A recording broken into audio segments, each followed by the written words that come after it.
এলাকাবাসীদের চাহিদা পূরণে উত্তর দিনাজপুর জেলার গোয়ালপুকুর 1 নম্বর ব্লকে নতুন রাস্তা নির্মাণ কাজের শিলান্যাস করা হলো রবিবার। এদিন স্থানীয় ঝাড়বাড়ি মোড়ে আয়োজিত অনুষ্ঠানে উপস্থিত ছিলেন রাজ্যের মন্ত্রী গোলাম রাব্বানী, জেলা পরিষদের সহ সভাধিপতি গোলাম রসুল, তৃণমূল নেতা সফিউর রহমান, জয়নুল হক সহ অন্যান্যরা। উল্লেখ্য, প্রধানমন্ত্রী গ্রামীণ সড়ক যোজনায় ব্লকের ফকিরটোলা ঝিলিঝি থেকে মোহাম্মদপুর পর্যন্ত প্রায় 15 কিলোমিটার রাস্তার নির্মাণ করা হবে। এজন্য বরাদ্দ করা হয়েছে প্রায় 8.5 কোটি টাকা।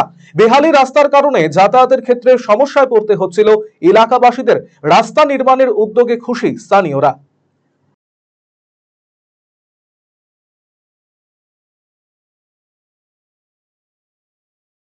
8.5 কোটি টাকার এই রাস্তা এআরডি দপ্তরের আমাদের মাননীয় মুখ্যমন্ত্রী মমতা ব্যানার্জি, আমি রিকোয়েস্ট করেছিলাম যে যদি এই রাস্তার প্রয়োজন।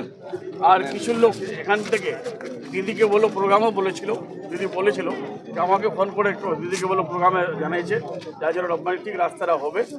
আর উনি বিহারি মন্ত্রী মজুমদার সাহেব এমআইসিকে বললেন, উনি আমাকে ডেকে বললেন কি আপনার রাস্তাটা স্যাংশন হয়ে গেছে, আপনি আবার টেন্ডার আমরা করতে যাচ্ছি। টেন্ডার হয়েছে, ওয়ার্ক অর্ডার পেয়েছে, যার জন্য আজকে এই রাস্তাতে আমরা ইনোগ্রেশন করতে যাচ্ছি। কতটা রাস্তা? এই রাস্তা 15 কিলোমিটার।